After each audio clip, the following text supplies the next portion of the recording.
Todo el mundo sabe que los 2 últimos años han estado marcados por la alta inflación en todo el mundo desarrollado. Lo que quizás no todo el mundo sepa es que esa alta inflación ha supuesto una subida de impuestos. Atentos.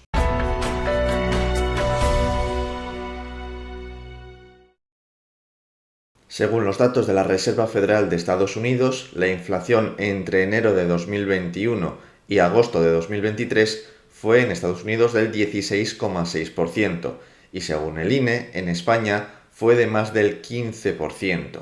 Todos reconocemos que la inflación es negativa, tiene efectos perjuiciosos y uno de ellos es que disminuye el poder adquisitivo del dinero de las personas. Pero también hay otro efecto relacionado con este anterior y en parte muy ligado e incluso contenido en él, y es que la inflación también sube los impuestos. Para empezar, la inflación crea un impuesto sobre el patrimonio, al menos sobre el patrimonio en dinero en efectivo.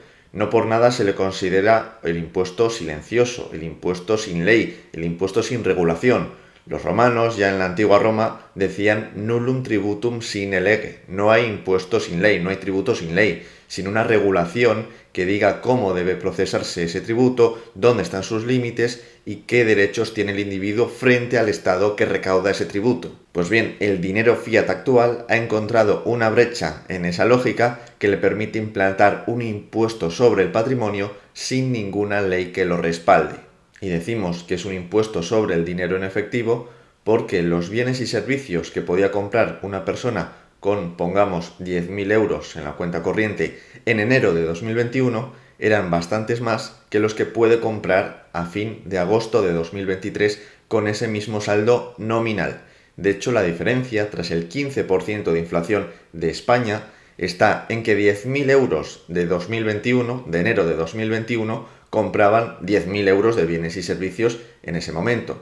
Pues en agosto de 2023 solo podían comprar 8.700 euros de bienes y servicios. Es decir, que la inflación acumulada desde enero de 2021 hasta agosto de 2023 en España ha sido como quitarle a cada ciudadano por cada 10.000 euros que tuviese en efectivo 1.300 euros. Pero este impuesto sobre el patrimonio en efectivo no es el único efecto que tiene la inflación. También tiene un efecto sobre el consumo.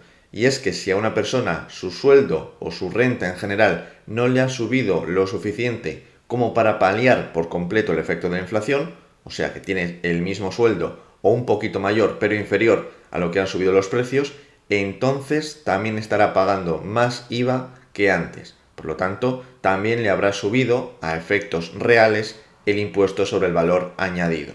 Este IVA grava precisamente eso, el valor añadido, el valor que añade cada agente de la etapa de producción de un determinado bien o servicio, de tal manera que el producto que llega al consumidor final llega con todo ese valor añadido. Esa es la base imponible del impuesto. Se le añade un 4, un 10 o un 21% en España según sea un tipo de bien u otro.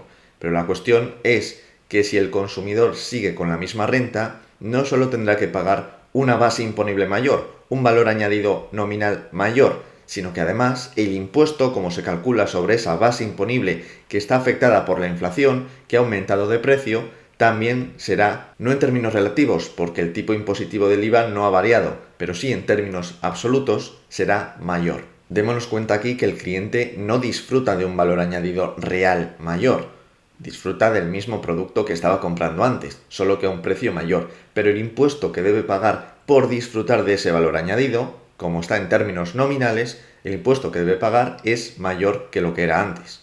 ¿Y qué pasa si a esta persona sí que le han subido el salario para paliar el efecto de la inflación?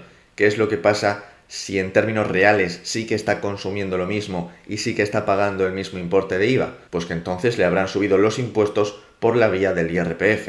El impuesto sobre la renta de las personas físicas es el impuesto que pagan todos los trabajadores por recibir un salario. Y este impuesto tiene la característica de que es progresivo, al menos en la mayoría de los países del mundo es progresivo. No paga lo mismo un trabajador que cobre 20.000, que a lo mejor paga un 15%, que otro que cobre 40.000, que a lo mejor está pagando un 25%. Pues si a este trabajador, como decimos, le suben el sueldo para mitigar el efecto de la inflación, Eso significa que a nivel de IRPF estará en tramos más altos. Tendrá la renta distribuida, además de como la tenía antes, también en tramos más altos, de tal manera que su tipo medio, el tipo promedio que pagará por todos los escalones progresivos de ese IRPF, será mayor. Le habrán subido el IRPF porque está ganando más, nominalmente más, a pesar de que realmente no esté ganando para nada más que antes. Y esto es el famoso debate de deflactar el IRPF que hemos tenido en España. Un debate que parece que ya se ha olvidado tras las elecciones. Y ya por último tendríamos el caso de alguien que comprase deuda pública con un tipo de interés más bajo que el actual, motivado por una inflación y unas expectativas de inflación más reducidas de las que luego se han dado. Pues aquí pasa algo muy similar al impuesto sobre el patrimonio en efectivo. La inflación disminuye el valor de esa deuda pública porque simplemente está pagando un tipo de interés nominal menor. La nueva deuda pública que está emitiendo el Estado está pagando unos tipos de interés que tienen en cuenta que va a haber inflación durante unos años más. Por eso, el valor, el precio de mercado de la deuda pública anterior, emitida a unos tipos de interés inferiores a los actuales, se ha visto reducido precisamente para compensar este efecto.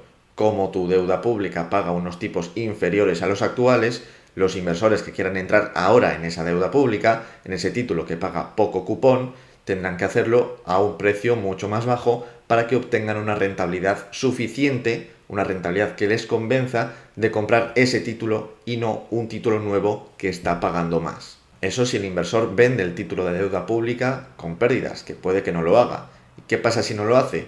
Pues que va a cosechar pérdidas igualmente, porque va a cobrar un tipo de interés inferior a la inflación, por lo tanto va a perder dinero en términos reales y además va a pagar impuestos, va a pagar IRPF por esos intereses que está cobrando, a pesar de que sean intereses que no cubren la inflación.